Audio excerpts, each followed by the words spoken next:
My grandfather's from Queens and my grandmother's from the Bronx, so I'm very much in a way imitating their way of language. I think I'm definitely an old man in a 24-year-old's body.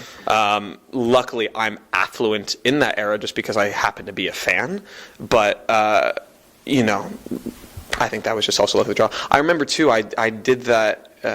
I sang that song in the audition, and Jerry Zach stopped me, and he was like, "That was my audition song for Grease when I played Kinnicky, like 30 years ago." I was like, "How amazing!" I think we're gonna go to like Barnes and Nobles and sing a couple, and then actually be able to meet fans and sign like the actual CD, which is crazy.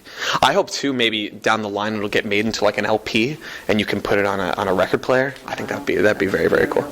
Again, I'm an old soul. I'm like, give me my record player right now. I was very lucky. I graduated from University of Michigan in May of 2015, and I was very lucky. Like one of my first auditions, like literally my second or third, was for this new play called A Comedy of Tenors, which is Ken Ludwig's sequel to Lend Me a Tenor. That was happening at the Cleveland Playhouse in the McCarter, and I booked it because they needed a young Italian to do ridiculous farce comedy and sing opera, which is sort of where I live. So I was like, yes. I booked another job while I was doing that. And I've done a bunch of sort of regional gigs and off-Broadway gigs in New York, but this was the first sort of big thing. So I was lucky that I didn't have to get a side job at the moment because these regional gigs and off-Broadway gigs were sort of lining up back to back, that I could save up enough money and not have to, and make, you know, auditioning my career at that time. And now this is security beyond any means I've ever experienced before, where you're like, you're a part of a hit on Broadway, where you look out in the audience every day and there's not an empty seat.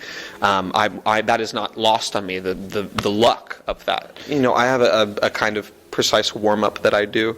My grandfather used to be a pharmacist back in the 50s in New York City, and he had this concoction that you mix in with warm water and you gargle and it soothes a sore throat. And his top clients back in the day were John Raitt, Paul Newman, and Ethel Merman. And when I graduated from college as a gift, he made back up a bunch of bottles because he's been retired for a number of years now. So I gargle with that every night before the show as a tribute to my voice, but also to him. I warm up, do a physical warm up on stage, and I do some energy work with the empty seats and sort of take in the space that I'm about to be a part of for 2 hours. I think out of anyone on the creative team that's been the most hands-on and caring has been Chaz, just because I'm playing him and it's his life story every night. I can't imagine what it must be like to see someone play you. Very surreal. And so he's been a great mentor of mine in that way. I'm in this show through November, so there aren't many projects I can go off and do right now. But I recently I had never auditioned for an animated film before, and I auditioned for the new Disney movie coming up. And I called him and I was just like, I don't know if you have any advice, because I know you've done animation. Within a second, he had picked up the phone. He was like, here's what you need to know, this, and this, and this, and this. And then I can call him saying, like, I'm having a trouble with this girl that I'm seeing, and he'll pick up the phone and he talks A, B, C, and D. He is the sweetest man, the most generous soul, not to me, but to anyone in our company that is physically here at this theater at least once a week, if he's not out of town. It is not lost on me, the sort of luck that I have of someone that will be there for the rest of my life in every regard. It's not lost on me what this sort of opportunity at this moment in my life means to someone. I've skipped a lot of realms on the totem pole of a career.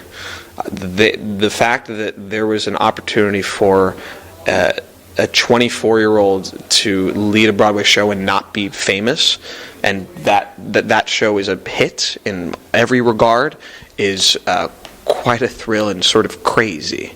And that's not lost me, and I'm just, what I get to hear every day on stage when I get to go through is about not wasting your life, about understanding that every choice you make in any regard of life, business or otherwise, will affect every moment going on from there. And so knowing that I've been handed this blessing and gift, and so it's my job now not to waste that.